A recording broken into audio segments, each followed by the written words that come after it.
Tonton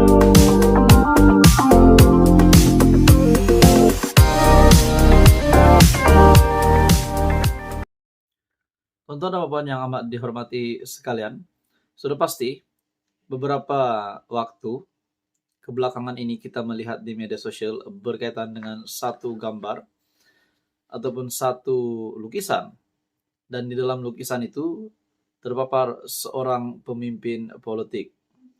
Dan kita percaya walaupun tidak ada nama, tetapi pemimpin politik itu dipercayai adalah dari Perikatan Nasional. Ini susulan dengan apa yang berlaku, kekecohan yang berlaku di parlimen baru-baru ini. Berkaitan dengan MP PN dari Putrajaya dan juga ahli parlimen Tambun yaitu Datuk Seri Anwar Ibrahim sendiri sebagai Perdana Menteri. Tonton Bapak, berkaitan dengan satu gambar yang tular yaitu tarik balik. Ini dipercayai adalah berkaitan dengan kenyataan dari Radzi Jidin, PN dari Putrajaya, MPPN.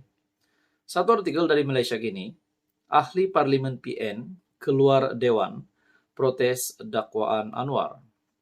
Wakil PN keluar beramai-ramai meninggalkan sidang Dewan Rakyat selepas Perdana Menteri Anwar Ibrahim mengecam Radzi Jidin, PN Putrajaya, kerana ketawa ketika penjelasan mengenai kes Ahmad Zaid Hamidi, BN Bagan Datuk diberikan. Anwar yang juga ahli parlimen Tambun ketika itu memberikan penerangan mengenai isu Ahmad Zahid yang dilepas tanpa dibebaskan di NAA daripada 47 pertuduhan rasuah, salah guna kuasa dan pengubahan wang haram baru-baru ini.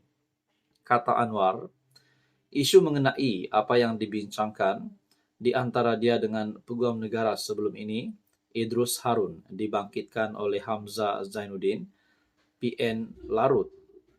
Menurut Anwar, apabila Jabatan Peguam Negara memutuskan untuk menghentikan prosiding mahkamah membabitkan Ahmad Zahid, dia bertanya kepada Idrus. Kata Anwar, Idrus selaku Peguam Negara ketika itu mengakui memberikan arahan berkenaan. Saya bukan berbincang mengenai keputusannya menghentikan prosiding. Saya cuma tanya alasan, minta penjelasan, dan can you defend it? Adakah kamu boleh mempertahankan keputusan tersebut? Kata Anwar. Ketika itu Radzi ketawa apabila mendengar kata-kata Anwar. You boleh gelak Putrajaya kerana you buat perkara itu.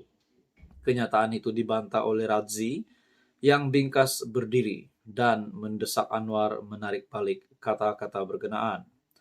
Radzi yang juga bekas Menteri Kanan semasa kerajaan PN mendakwa kenyataan dibuat Anwar berniat jahat kerana menuduh dia melakukan salah laku. Keadaan menjadi kecoh selama lebih 20 minit dengan MP dari kedua-dua blok saling bertegang leher. Sama ada mendesak Anwar menarik balik kenyataannya atau mempertahankan Perdana Menteri. Sebahagian kerajaan lama, Radzi pula bertegas mendesak Anwar menarik balik kenyataannya, walaupun Speaker Dewan Rakyat Johari Abdul meminta Radzi duduk supaya Perdana Menteri memberi penjelasan. Apabila keadaan masih tidak dapat dikawal, Johari mengarahkan Radzi keluar dari Dewan Rakyat. Ketua Pembangkang Hamzah Zainuddin pula menunjukkan solidariti terhadap arahan dibuat Johari dengan meminta semua ahli parlimen PN bersama-sama meninggalkan dewan tersebut. Selepas ahli parlimen Pembangkang keluar dan keadaan kembali terkawal, Anwar menyambung penjelasannya dengan merujuk kepada keadaan pentadbiran di bawah PN. Apa yang saya katakan itu benar. Putrajaya, Radzi tahu apa yang berlaku. Dia adalah sebahagian daripada pentadbiran lama dan AG lama iaitu Idrus. Sebab itu Radzi tidak tahan mendengar penjelasan saya menurut Datuk Seri Anwar Ibrahim. Sementara itu, semasa sidang media di lobi parlimen, Hamzah menjelaskan semua ahli parlimen PN bersepakat meninggalkan Dewan Rakyat sebagai tanda protes terhadap Johari. Tambah Hamzah, langkah dibuat Johari adalah tidak adil buat ahli parlimen Pembangkang. Radzi yang turut bercakap pada sidang media itu pula mendakwa kejadian adalah hari yang gelap buat Malaysia kerana ketidakadilan dihadapi ahli parlimen pembangkang. Artikel dari Malaysia Kini. Sekian saja, teruskan bersama di dalam channel ini untuk info yang seterusnya. Halo semua, salam sejahtera Malaysia, tuan-tuan dan puan-puan yang amat dihormati sekalian. Perdana Menteri Datuk Seri Anwar Ibrahim sekali lagi menunjukkan kehebatannya sebagai Perdana Menteri. Satu ulasan berkaitan dengan status Perdana Menteri hari ini yang kita dapat lihat semakin hebat. Tuan-tuan dan puan-puan, dalam satu ulasan dari Syahbudin.com, Anwar letak penanda aras yang tinggi untuk sesiapa yang ada angan-angan nak jadi Perdana Menteri. Dan di dalam ulasan ini juga menyebut nama ahli parlimen Perikatan Nasional yang diarah keluar dari Dewan ataupun dari Dewan Parlimen.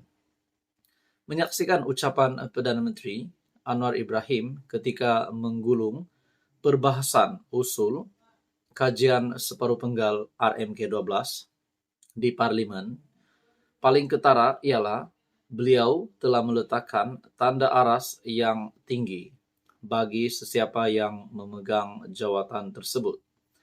Artinya, pemegang jawatan Perdana Menteri mestilah seorang yang bertanggung jawab, tidak lari dari medan perjuangan, berani berdepan soalan lawan, dan pantas melibas balik jika diserang atau dipertikaikan. Berpuluh tahun lamanya kita tidak ada Perdana Menteri yang memiliki ciri-ciri sedemikian rupa. Dulu ketika era Barisan Nasional, hanya Tun Mahathir yang ada kualiti seperti itu. Cuma cara penyampaian beliau berucap terlalu biasa dan bersahaja. Selepas Tun Mahathir, Tun Abdullah Badawi, Najib Razak, Mahyadin dan Ismail Sabri yang pernah menjadi Perdana Menteri, kemudiannya kita langsung tidak melihat terserlah kehebatan seorang Perdana Menteri dalam berhujah dan berdepan lawan, khususnya di Parlimen. Selain itu, tentu kita faham sejauh mana kemampuan dan kewibawaan Ismail Sabri sendiri sebagai Perdana Menteri. Berbeza dengan Anwar, beliau telah menampilkan gaya berpidato seorang Perdana Menteri yang hampir sempurna. Dari segi pidato, memang Anwar lebih hebat jika dibandingkan dengan Tun Mahathir. Dalam keseluruhan ucapannya semalam, Anwar jelas tidak lari daripada semua isu semasa dan memberi jawapan yang penuh berfakta terhadap segala persoalan yang timbul dalam negara ketika itu. Termasuk dijelaskannya ialah isu di NEE, Timbalan Perdana Menteri, Ahmad Zahid yang jika ikut logiknya tidak perlu lagi diberi penjelasan lanjut kerana ia adalah kuasa peguam negara. Bahkan jika Anwar mahu memilih jalan selamat, isu di NEE itu lebih baik diserahkan kepada Azalina Othman, menteri yang bertanggung jawab dalam hal undang-undang, untuk menjawabnya.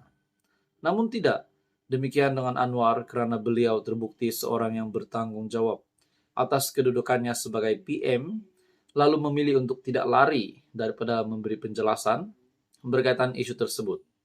Agaknya kerana panas telinga dengan jawapan Anwar, lalu membuatkan seorang ahli parlimen blok pembangkang tiba-tiba koyak setelah kena libas.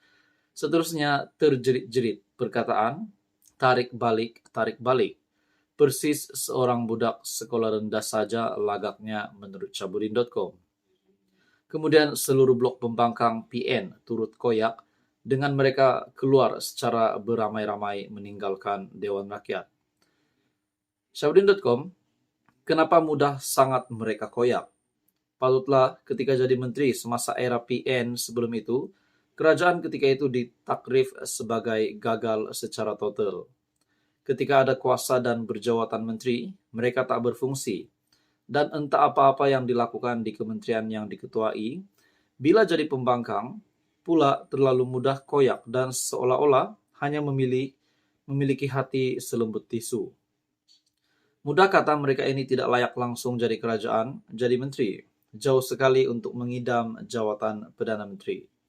Kalau jenis ini jadi kerajaan, bakal kembali macam dululah perangai mereka. Ketika Putrajaya masa itu masih bertaraf senator lagi, jadi menteri. Apa rekod pencapaian dan pernahkah kita dengar suaranya di parlimen? Kenapa setelah tiada kuasa baru nak bersuara dan tunjuk hero? Yang nyata, dengan penampilan Anwar di parlimen, tidak mudah lagi bagi sesiapa berangan-angan untuk jadi Perdana Menteri selepas ini. Sesiapa yang ingin jadi Perdana Menteri mesti ada keberanian, punya rasa tanggung jawab yang jitu, sedia berdepan lawan, dan tidak lari daripada medan perjuangan. Jika tidak mampu menandingi Anwar, sekurang-kurangnya biarlah setara dan tidak lebih bawah daripadanya. Perdana Menteri yang sekadar membaca perutusan khas, menghantar kenyataan media dalam bentuk PDF, tiada keberanian berhujah dan berdepan lawan, lebih-lebih lagi yang penakut dengan gelanggang parlimen, sehingga memilih jalan darurat, sudah tiada tempat lagi untuk masa depan Malaysia, menurut Syahbudin, 20 September 2023. Apa komen Anda? Teruskan bersama di dalam channel ini untuk info yang seterusnya. Mohon bantu channel ini dengan menekan butang like, share, dan juga subscribe.